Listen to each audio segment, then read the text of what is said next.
ராம் நாராயண் ராம். இன்று நாம் இந்த மிகவும் சிறப்பு வாய்ந்த அத்தியாயத்தில் குறைந்த வயதிலேயே நீங்கள் தியானம் மற்றும் ஆன்மீக சாதனையை எப்படி அடையலாம் என்பதை காண்போம். நம் சமுதாயத்தில் பலர் சிறிய வயதிலேயே தியானத்துடன் தொடர்பை ஏற்படுத்திக் கொள்கின்றனர். நீங்கள் கூட தியானம் செய்ய விரும்புகிறீர்கள் என்றால் அதற்காக என்ன செய்ய வேண்டும் என்பதை கீழே விளக்குகிறோம். இன்றைய வேகமான வாழ்க்கை முறையில் யோகாசனங்கள் செய்யவும், பிராணாயாமம் செய்யவும் அல்லது தியானத்தில் ஈடுபடவும் மனிதர்களுக்கு நேரம் கிடைப்பதே இல்லை என்பது நாம் அனைவருக்கும் தெரிந்ததே. இவை அனைத்தும் மன அழுத்தமில்லா வாழ்க்கையை வாழ மிகவும் உதவியாக இருக்கும். இன்றைய சூழ்நிலையில் பெரும்பாலும் ஒவ்வொரு வீட்டிலும் மக்கள் மன அழுத்தம், விரக்தி மற்றும் துயரத்தால் பாதிக்கப்படுவது அதிகமாக காணப்படுகிறது. இதனால் ஒருவர் தனது மகிழ்ச்சியை சமூகத்தில் வெளிப்படுத்த முடியாமல் இருக்கிறார். இந்த பிரபஞ்சத்தில் உள்ள ஒவ்வொரு உயிரினமும் மகிழ்ச்சியாகவும் வளமான வாழ்க்கையை வாழவும் விரும்புகிறது. இதனை அடைவதற்காக மனிதர்கள் பல்வேறு முயற்சிகளை மேற்கொள்கிறார்கள். ஆனால் அவர்களின் முயற்சிகள் தோல்வியடைந்துவிட்டால் மனத்தில் விரக்தி மற்றும் துயரம் உருவாகிறது. இத்தகைய மனநிலை உள்ளவர்கள் தொடர்ந்து சமுதாயத்திலிருந்து தனிமைப்படுத்தப்படுகிறார்கள்.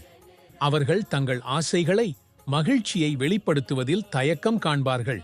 இதுபோன்ற பிரச்சனைகளில் இருந்து வெளியேற தியானம் மற்றும் ஆன்மீக சாதனையை எப்படி துவங்குவது என்பதை நாம் ஆராய்வோம். இப்போது கேள்வி எழும்போது, இந்த வகை நிலைகளிலிருந்து வெளிவர என்ன வழி உள்ளது? அதன் ஒரே ஒரு வழி உள்ளது. அது தியானத்தை அடைவது. மற்றும் தியானத்தை அடைவதற்கான சிறந்த வழி ராம் நாராயண் ராம் என்ற மந்திரத்தை ஜபித்தலாகும்.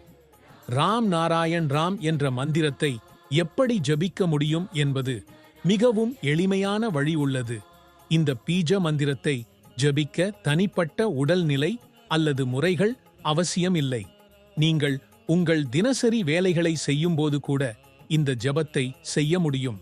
அல்லது நீங்கள் ஏதாவது ஒரு இடத்தில் உட்கார்ந்து மனதிலேயே இந்த ஜபத்தை சொல்ல முடியும்.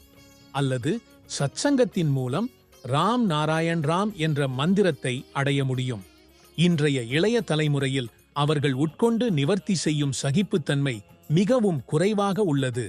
இன்றைய இளம் இவர்கள் குறுகிய நேரத்தில் குறைவான உழைப்பில் அதிகமான வெற்றியை அடைய விரும்புகின்றனர். இதுவே சாத்தியமாக இல்லையெனில் அந்த இளைஞர்கள் மனவேதனை, துயரத்திற்கு ஆளாகிவிடுகிறார்கள். ஆகையால் இன்றைய இளைய தலைமுறையினருக்காக ராம் நாராயண் ராமுடன் இணைவது மிகவும் அவசியம். இதனால் அவர்களின் வாழ்க்கையில் கொஞ்சம் பொறுமை, சகிப்புத்தன்மை வர முடியும். இன்றைய காலத்தில் உங்கள் தியானத்தை அடையாளம் காண்பது மிகவும் முக்கியமாகி இருக்கிறது. ஏனெனில் இந்த தியானம்தான் உங்களுக்கு வாழ்க்கையில் சந்தோஷம், அமைதி மற்றும் வெற்றியின் வழியை காட்டுகிறது. உங்கள் தியானமே உங்கள் உள்ளே சிந்திக்கும் திறனையும் அறிந்து கொள்வதற்கான ஆற்றலையும் வளர்க்கிறது. இந்த தியானத்தின் தோற்றம் ராம் நாராயண் ராம் என்ற மந்திரத்தை ஜபித்தாலே ஏற்படும். நாம் இந்த பீஜ மந்திரத்தை ஜபித்துக் கொண்டே போனால் எப்போது நமது உள்ளத்திலுள்ள இந்த தியானத்தின் ஆற்றல் மேலும் பலமாகும். ஆகையால் இன்றைய இளம் தலைமுறை ராம் நாராயண் ராம் என்ற மந்திரத்துடன் இணைந்தால், இந்த பீஜ மந்திரத்தை சிமரணமாகச் செய்தால் அவர்களின் உள்ளே ஒரு ஆழ்ந்த அறிவும் தியானமும் வளர்ந்து செல்லும். ஒவ்வொரு பெற்றோருக்கும் இது ஒரு கடமையாக இருக்க வேண்டும். தங்கள் குழந்தைகளுக்கு சிறந்த அறிவையும் நற்குறிப்பையும் ராம் நாராயண் ராம் என்ற மந்திரத்துடன் தொடர்பு கொள்ளும் வழியையும் கற்றுக் கொடுப்பது. குழந்தைகளின் வாழ்க்கையில் சிறந்த தியானம் மற்றும் அறிவு விரைந்து வளர அவசியமாக இருக்கிறது. ஒவ்வொரு மனிதன் உடலில் 50,000 கோடி ஆத்மாக்களின் வாழ்வு இருக்கின்றது. நாம் எல்லோரும் தினமும் 2 அல்லது 3 முறை விரும்பி உணவு சாப்பிடுகிறோம். அது நமக்கு திருப்தி தருகிறது.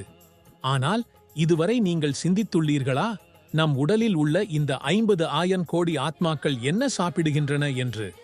அவை உணவு பெறாமல் இருக்கும்போது அவை உடலில் உயிரிழந்து போகின்றன. ஆகையால் அந்த ஆவிகளின் சக்தியும் உள்நிலை உத்தரவாதம் அழிந்து நம் உடலும் மனமும் குறைந்து நாம் இழந்து விடுவோம். இவ்வாறு மனிதன் முழுக்க முழுக்க பயனற்ற வாழ்க்கையை நடத்திவிடுவான். ஆகையால் வாழ்க்கையில் இதுபோன்ற நிலைநிறுத்தாது என்பதை உறுதி செய்ய சிறப்பாக ராம் நாராயண் ராம் என்ற மந்திரத்துடன் சிறிய நேரத்தில் தொடங்கி அதை வாழ்வின் முக்கிய அங்கமாக்க வேண்டும். ராம் நாராயண் ராம் என்ற மந்திரத்தின் சிறந்த தன்மை என்னவென்றால், நீங்கள் இதை ஜெபிக்கத் தொடங்கும்போது ஆரம்பத்தில் அதற்கான கவனம் தேவைப்படுகிறது. ஆனால் சில நாட்களுக்குப் பிறகு இந்த மந்திரம் உங்கள் மூச்சுடன் இணைந்து இயற்கையாகவே உங்கள் உள்ளத்திலே ஒவ்வொரு தருணத்திலும் நிலைத்திருக்கும். எப்பொழுது இந்த மந்திரம் உங்கள் வாயிலில் வெளிப்படும் என்பதை புரிந்து கொள்ள முடியாது. இந்த மந்திரம் உடல் உள்ளே இயற்கையாகவே ஸ்மரணமாக அச்சரியப்படும். ஆகையால் ஒவ்வொரு உயிரினமும் ராம் நாராயண் ராம் என்ற மந்திரத்துடன் வலியுறுத்தப்பட வேண்டும்.